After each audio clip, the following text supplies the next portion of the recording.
एक हफ्ते में इंडिया में इतना कुछ हो गया कि लगता है जैसे कोई वेब सीरीज चल रही हो। करप्शन, चंदा चोरी, प्रोटेस्ट और टर्बुलेंस सब एक साथ। सब कुछ होगा इस वीडियो में।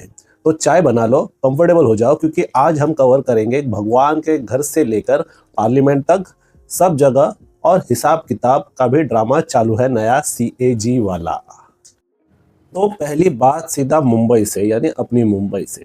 अयोध्या के राम मंदिर चंदा चोरी का स्कैंडल अभी ठंडा हुआ नहीं कि पार्लियामेंट में भी उसके अभी भी बात चल रही है, और मोदी सरकार जिसकी वजह से खतरे में है। तो नया नाटक शुरू हो चुका है मुंबई के सिद्धिविनायक टेम्पल से। MNS चीफ राज ठाकरे ने एलिगेशंस लगाए हैं कि सिद्धिविनायक ट्रस्ट से हर साल लगभग 18 करोड़ रुपए का चंदा गायब हो रहा है। उनका कहना है पहले वीकली कलेक्शन 50 लाख से कम था, और जब जांच शुरू हुई तो अचानक 1.5 करोड़ हो गया। अब यह टेम्पल ट्रस्ट किसके कंट्रोल में है? शिवसेना लीडर्स के चेयरमैन हैं सदा सरवंकर जी, जो डिप्टी CM एकनाथ शिंदे के क्लोज आदमी बताए जाते हैं। अब सवाल यह है कि क्या ये सिर्फ कोइंसिडेंस है कि जब जब जांच होती है तभी कलेक्शन डबल हो जाता है? सारवंकर जी का जवाब है, हम खुद कंप्लेंट किए थे, 48 लोग सस्पेंड हो चुके हैं और 8 लोग अरेस्ट भी हो चुके हैं। तो भक्तों, अगले दर्शन करते वक्त जरा अपनी जान पे रखना, क्योंकि लगता है भगवान के घर में भी सिस्टम काम नहीं कर रहा। भगवान के घर से भी चोरियां हो रही है। अब बात करते हैं FSSAI की, जो इतने सालों बाद जग चुका है। किचन और बार दोनों में तांडव मचाना लग गया है। FSSAI यानी फसाई ने इस हफ्ते एक साथ 2 इंडस्ट्री पे अपनी वृत्त दिखाई। पहला, डाबर इंडिया। फसाई ने प्रोहिबिशन ऑर्डर जारी किए हैं।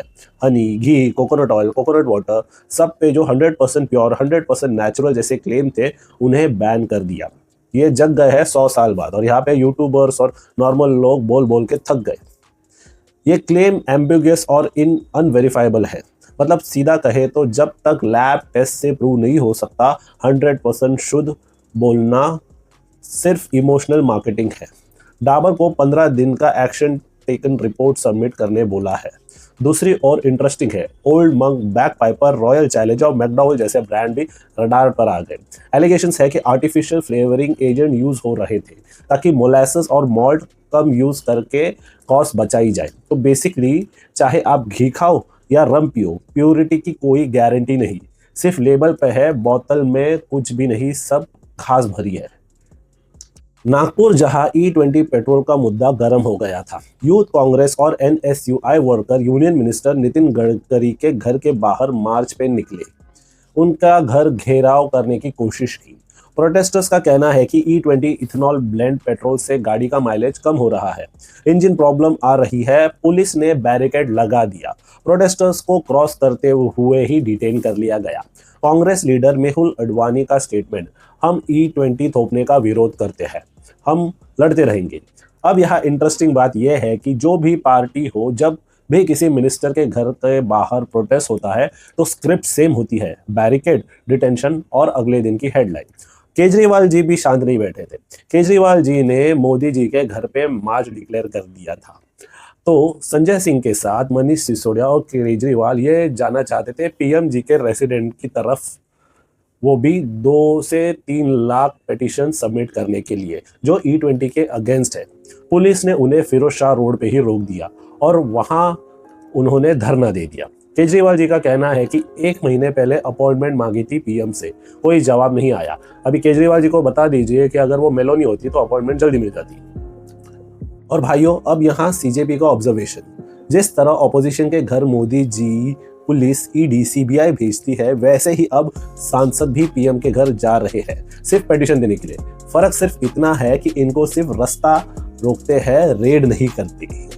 अब थोड़ी बात करते हैं बॉर्डर पे टेंशन की, यानी पाकिस्तान ऑक्युपाइड कश्मीर। रावलकोट में अवामी हुक लॉन्ग मार्च के दौरान पाकिस्तानी सिक्योरिटी फोर्सेस पे एलिगेशन है कि उन्होंने प्रोटेस्टर्स पे सीधा गोली चलाई। JAAC के मेंबर्स का कहना है कि कम से कम 14 लोग मर गए। यह फिगर 40, 80, 100 भी हो सकता है।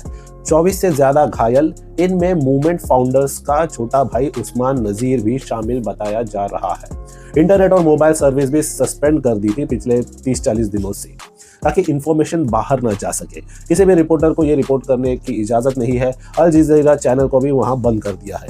अब यह प्रोटेस्ट चल रहा है कि हफ्तों से लेजिस्लेटिव असेंबली की 12 सीट के अगेंस्ट जो रेफ्यूजी के लिए रिजर्व है, एलिगेशन है कि एस्टैब्लिशमेंट इन्हें मैनिपुलेट करता है अपने पसंद का सीएम लगाने के लिए। ये स्क्रिप्ट कुछ जानी पहचानी लग रही है। हमारे देश में भी ऐसा ही होता है, लेकिन खरीदे जाते हैं और लोग स्विच करते हैं ईडी के डर से। तो लोग इंडिया में आज़ादी का स्ट्रक्चर ढूंढते हैं, उनके बाहर पीओके का हाल देखने लायक होता है। और यही स्क्रिप्ट जो इंडिया में चलती है, जब यहाँ पे कोई आवाज़ उठाता है उसे पाकिस्तानी बोला जाता है, वही सेम स्क्रिप्ट पाकिस्तान में भी चलती है। फ़र्क इतना ही है कि उन्हें इंडियन बोला जाता है।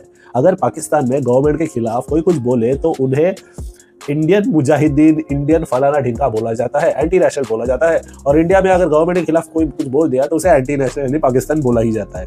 तो दोनों भी सेम स्क्रिप्ट अप्लाई कर रहे हैं अपने अपने देश में, अपने अपनी जनता और नागरिक के लिए। अभी वापस इंडिया में आते हैं। पार्लियामेंट में तो पूरा तमाशा हो गया। ऑपोजिशन एमपी ने पार्लियामेंट कॉम्प्लेक्स में चंदा चोरी का स्किट कर दिया।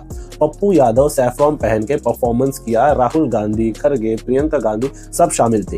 ये सब राम मंदिर डोनेशन के अलेजिडली एम्बेजलमेंट के प्रोटेस्ट कर रहे थे।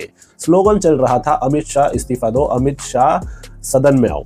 खरगे का सवाल, ईडी कहाँ है? रिजिजू का जवाब, विपक्ष घड़ियाल के आंसू बहा रहा है। स्पीकर ओम बिरला ने भी ऑपोजिशन को रिप्रिमेंड किया। हाउस की प्रेस्टीज नीचे ला रहे हो।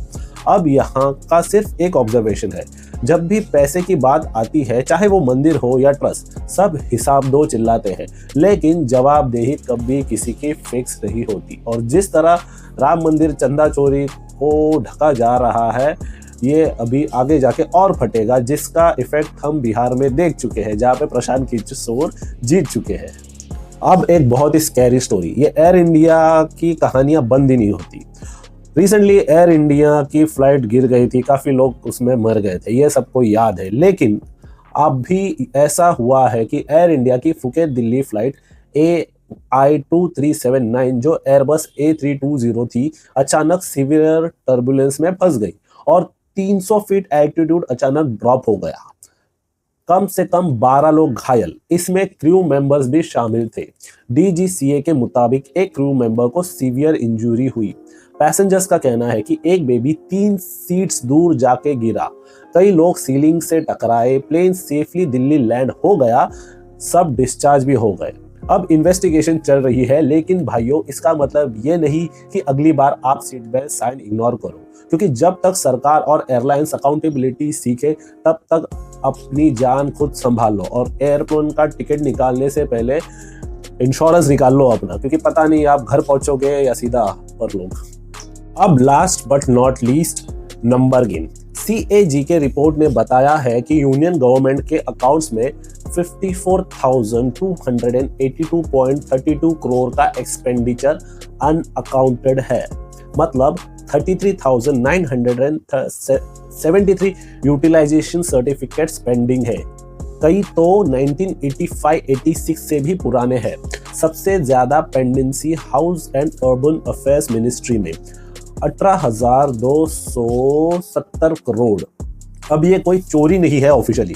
CAG खुद कहता है कि ये प्रोसीजरल डिले हो सकता है, लेकिन भाइयों जब आम आदमी का एक फॉर्म 10 मिनट में रिजेक्ट हो जाता है गलत स्टैम्प की वजह से, और सरकार के पास 54,000 करोड़ का हिसाब ही नहीं है, तो सवाल तो उठना ही चाहिए ना, पैसा कहाँ जा रहा है? हम टैक्स भर रहे हैं, लाड़की बहन को दिए जा रहा है, लाड़की मम्मी को दिए जा रहा है, और लौंडों के लिए कुछ नहीं। ये पैसा कहाँ जा रहा है, इसका हिसाब आना चाहिए।